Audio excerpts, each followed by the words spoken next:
7 Stage 19 Before loading.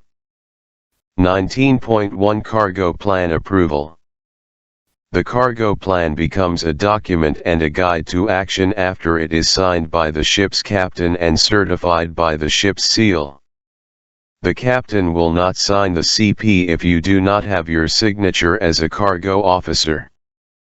The first thing the master will pay attention to, before signing, will be the final table, comparisons of the normative and your criteria for stability on arrival/departure.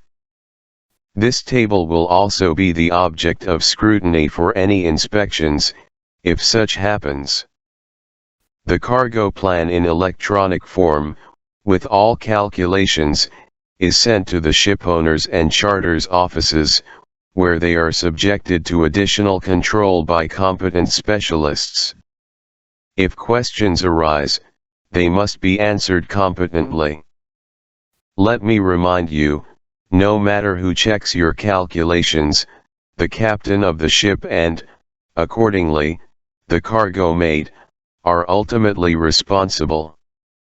The procedure for calculating and approving the GP is done, as a rule, before arriving at the port of loading. So, the cargo plan is signed. The required number of copies has been prepared and everything is ready for cargo work. 19.2 Coordination of cargo operations. Upon arrival at the port, one of the first who sees the cargo mate is the chief stevedore, a coastal specialist responsible for organizing cargo operations from the port. Needless to say, the chief officer is responsible for organizing cargo handling on the ship. So, a lot depends on the well-coordinated work of these two people, and above all, the time the vessel stays in the port, lay time, the period during which the carrier keeps the vessel under loading without additional payments to the charter. One of the laytime calculation factors is the capacity of the cargo equipment of the port or vessel. It should be used with maximum efficiency. The number of crews of stevedores is not my business, but to occupy them optimally is our common cause. In other words, the speed of cargo operations should be maximum, because every day the vessel stays in the port, it costs good money, and idle time threatens with penalties. For my part, as a representative of the ship owner, I cannot allow critical bending moments or shearing forces. Here it's more expensive for myself.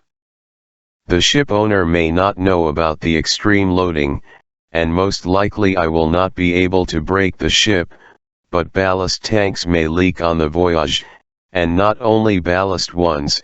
Do you want fuel in the cargo hold, or hold covers will leak? In short, the consequences can be such that hemorrhoids seem like a boon. Based on the foregoing, a meeting of two heads of services responsible for cargo operations is needed to coordinate their actions in order to optimize work. Chief stevedore informs me about the number of crews and shifts, equipment involved. I present my loading algorithm, calculated, and tested earlier. We discuss the nuances, we discuss the connection. Of course, small changes are possible if the chief stevedore insists, and his arguments are reasonable, but in general, the loading plan will be according to my scenario, because the safety of the vessel is a weighty argument, lies with the foreman, and I am his representative, and in terms of priorities it is right behind people's safety. In the future, if any difficulties arise, I will deal with him, and only with him, or with his boss, so operational communication is necessary. 19.3 Hold inspection. At about the same time, the surveyor, the shipper's representative, arrives on board. He must take your hold, those Make sure that the ship's cargo spaces are, in all respects, ready to receive cargo. In general terms, this means that the holds must be clean, dry, and well ventilated. It also happened that a complete painting of the holds was required. After the inspection, an act of the state of the cargo spaces is drawn up, and woe to you if the holds are recognized as not ready, because all the costs of the ship's downtime for additional preparation of cargo spaces will fall on the ship owner, which he does not like very much, and you will be the last one. But we are experienced guys. Not only do our holds shine, but the hydraulics of the holds have also been checked, as well as the ship's cranes, which, after a 2-week transition, were cranked before entering. The next stage is cargo operations. This is such a broad topic that a special course will be devoted to it. Summary. 1. Final table. There is a conclusion and proof of your stability, coupled with calculations. 2. The cargo plan becomes a document and a guide to action, after the signature of the captain, certified by the ship's seal. 3. The chief stevedore is your first assistant on the shore for cargo operations.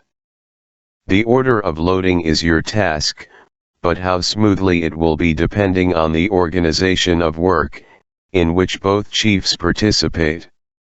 Be sure to discuss the two-way communication. 4.